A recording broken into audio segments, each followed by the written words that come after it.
Hi, this is Randy Kirk, and boy, you guys have been blistering with your comments and your questions about the Optimus robot. And of course, I can understand because let's just say that the Optimus robot is a lot harder to really get our arms around. It's so completely new.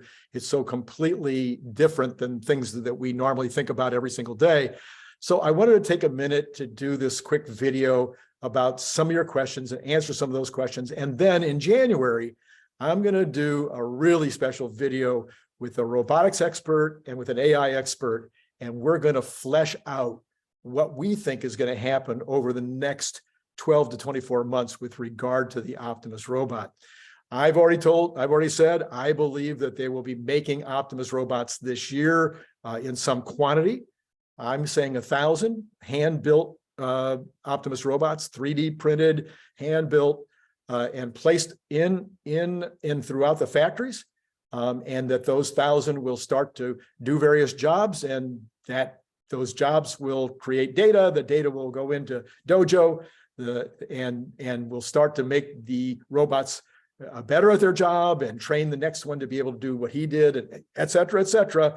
And that I'm saying 1,000. Hey, it could be 500. It could be 300. I don't have any absolutely no inside knowledge about what that number is. I'm just saying there's going to be a lot of robots built this year, and that by the end of the year, they're going to set up the first trial production line and start making them at scale in 2024. So that's my take. That's my thinking. I could be completely wrong. A lot of people think it'll be 25, 26 before there's any scale on the robots. I don't think that's Elon talk. I don't think Elon doesn't think that. He's in an urgent, everything about his companies, everything about the way he thinks is urgency. Personally, I don't think there's any reason why it should take that long. So that's just me. We will talk about that a lot more in January, early January, probably the first week of January. I've already lined up the people, and we'll talk about that then. In the meantime, really quickly, don't forget to buy the book. If you like the content that you're seeing on these videos, a lot of it's in the book and it's in more depth. So pick up a copy of the book. I think you're going to like it. It's available in audio. If you're not a big reader, you can listen to it. If you like Kindle, it's in Kindle, it's in hardback, it's paperback. Okay, that's it. Enough commercial. All right. So first of all, what about the cost? So somebody said, gee, $10,000 is even too much. Other people think, oh, $20,000, which is the number that's been bandied around. Oh, that's way too much. Okay, let me just start. I am an ex-manufacturer. I was a plastics manufacturer for 28 years. I had about 100 employees, manufacturing bicycle-style water bottles. That's mainly what we made some other things as well, but primarily the squeeze bottles. I would use Optimus robots tomorrow in that factory. Right now, I mean, the ones that you saw that were demonstrated a few months ago, the Optimus robots that you saw doing what they did would already be useful in my factory. Okay, let that sink in. Oh, I'm sorry. For some of you, you may get that joke. Let that sink in. I would, as a factory guy, I would have bought for $20,000. Oh my gosh, easy decision. Write the check, bring over that Optimus robot, and let him start moving this to here, picking that up and doing it over here, or just watering my plants. That would have been fine. I've said to a bunch of people that in terms of the home robot, I'd be okay if the robot was able to do one thing: give me a great back rub. I would pay $20,000 because existing, the chairs and the pads and other things that you can buy that give you that massage, give you that back rub, you can't say to that chair or that thing, oh, would you do just a little higher? Could you a little harder? Could you dig a little deeper? With the robot, I think that's going to be easy. So $20,000 to get a great massage every single day. Oh my goodness, are you kidding me? So, so $20,000, slam dunk. A worker today in the United States, I don't care what they're doing, they're making at least 15 and probably, I don't know the number, but probably 90-95% of production factory warehouse workers are making $20 an hour. And that is not all in. You got to count the Social Security and et cetera, et cetera. So you're looking at $25, $26 all in for an employee. That's $52,000, $53,000 a year. Do I need to say anything else? It cost me $53,000 for one employee.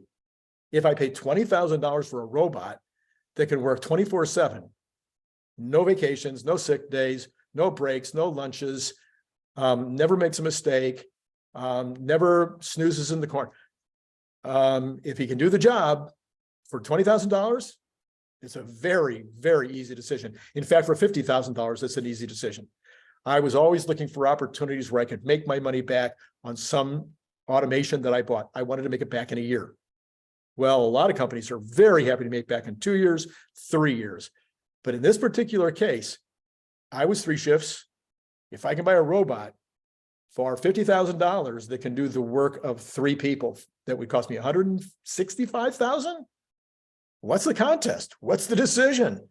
Besides, they don't come in your office and complain about Susie hurting their feelings or George looking at them the wrong way. So, yeah, I think I don't think the cost that they're talking about in terms of 20,000, 30,000, 50,000, no brainer. So put the cost issue to the side. It is not going to be an issue. All right.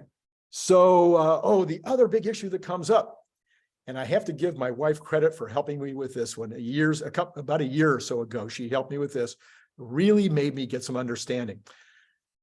A lot of people are worried about, well, what's going to happen to my job, or what's going to happen to all jobs? We have smart people out there that are saying we're going to need universal basic income because most of the population is going to be sitting around on their lawn chair all the time, not having anything to do. And because all the jobs will be done by robots or by AI or whatever it happens to be. Do you know that we've gone through this a couple of times before? Let's go back to the 1800s as a starting point. The 1800s, about 80 to 90% of all people were employed as farmers. Today, that's 5%. All those farmers lost their jobs. Oh, but they got better jobs. Or maybe they would have rather gone back to the farm, but they didn't. They stayed in the cities and they stayed in construction, or they stayed in manufacturing, whatever it was, they moved from the farm. And then after that, you had huge numbers of people, a huge percentage of the population that was involved in all kinds of manufacturing, production type jobs, coal mining, steel making, car making, et cetera. So you had lots and lots of people in the production industry. Well, guess what? Today, that's just not true. It's not one of the top jobs.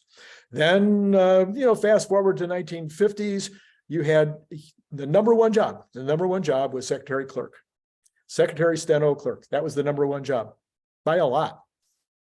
Those jobs are 100% gone. Nobody's a secretary, nobody's a steno, and nobody's a clerk. All of those jobs are gone.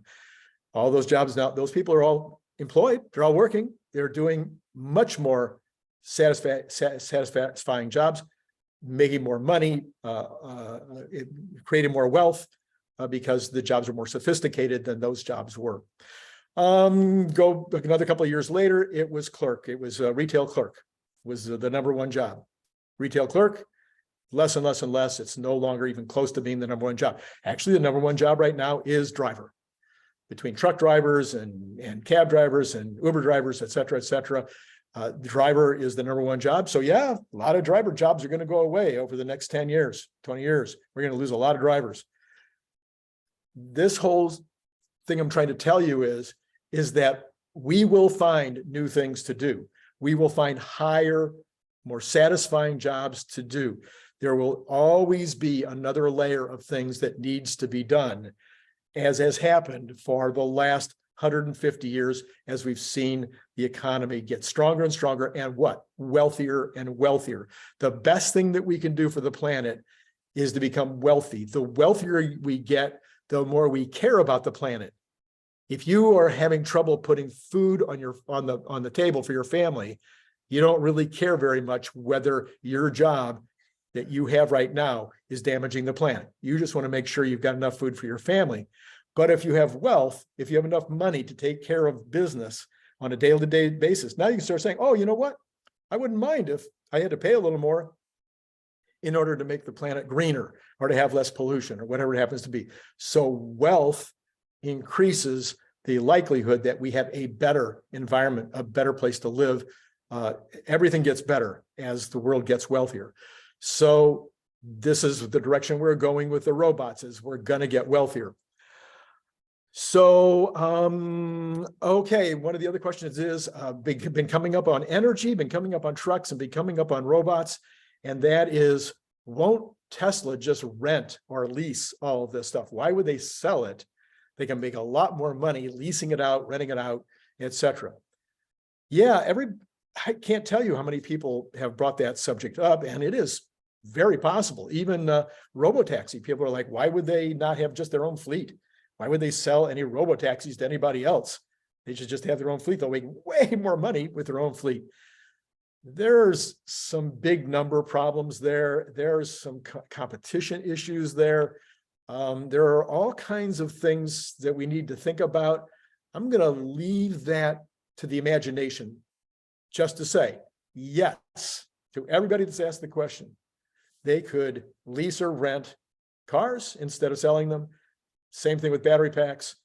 They could, even with solar on the roof and with the packs on the wall,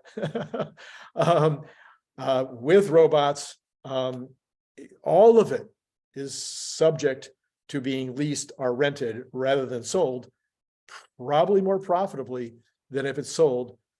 That might be the direction they go. They're going to have tons of cash, and maybe they'll just use the cash to own all that stuff themselves. No idea. My guess, okay, I'm going to give a guess just because that's who I am. I'm going to guess, no, that's not what's going to happen. I'm going to guess they're going to sell a ton of it. And yes, they might lease some. This has been fun. Don't forget to like and subscribe. Boy, there's going to be some stuff coming up.